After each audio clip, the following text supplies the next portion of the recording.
दिनै आङो माने सरलपारा सनापुर होननाय जायगायावहाय हाबा जानो फैदों बाहागिफोरनि बिनानाव जानाय बेबायदि न'नि मानसिनि दा माने बिनानावनि फिसालानि हाबा नैबे सरलपारा सनापुर होननाय जायगायावहाय दायो आङो फैनाय जाहैबाय आरोखि ओमफ्राय बेवहाय गोबां बेबायदि जाथि खुरमाजों ज' जानानैहाय फैनाय जादों बेनिखायनो नोंथांमोना नायनांगौ लोगोफोर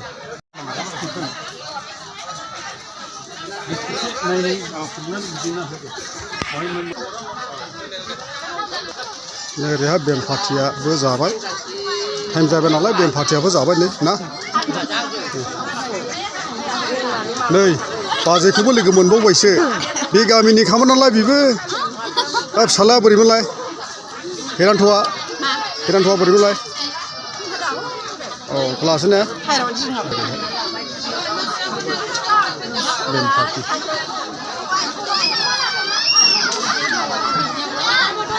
मा होनो बे गामिया सरलपारा मा गामि सरलपारा 2 नम्बर सनापुर सरलपारा बाजारनि सा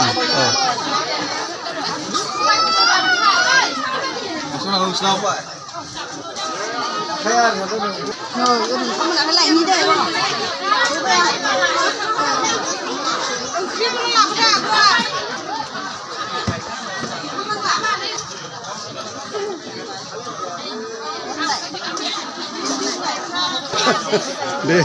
जादो दे खेबासो नै सिख्लाफ्राबो जागासिनो दङ दा टाइम जाबाय नालाय जाखासिगोन आरो बेला जिरानि मोनदो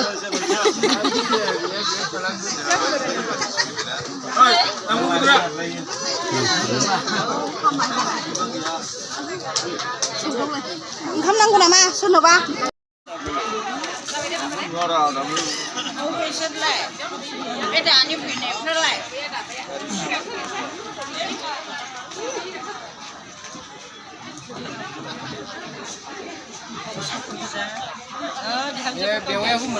जोंखौ होयोला बेखौबो होदेरदो बिहामजोखौ एसे दिन्थिनांगौ ना हरै सानै दङ नै बिहामजोफोर नै आबो दङ आयं दङ नै माथो मोखां नुलाय लांदे बिहामजोखौबो खेबाय रायब्ले नै ओरैहाय दादा दङ फंबायफोर दं नै एसे लाफानोसै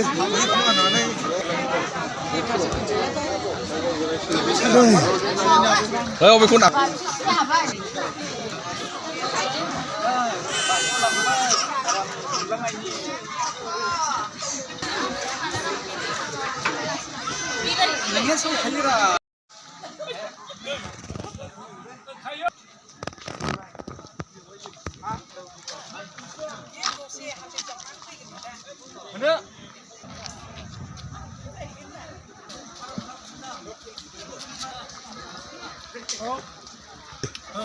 बे गामिया सरलपारा मा गामि माबा थाखमानाय गामि दंबावो नामा 3 नं सनापुर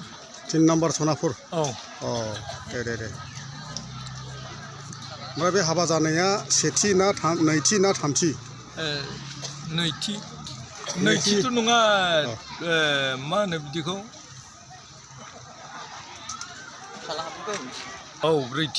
ब्रैथि ना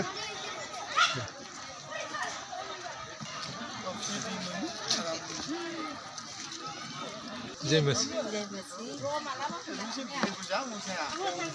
बेनाव जाखांबाय ना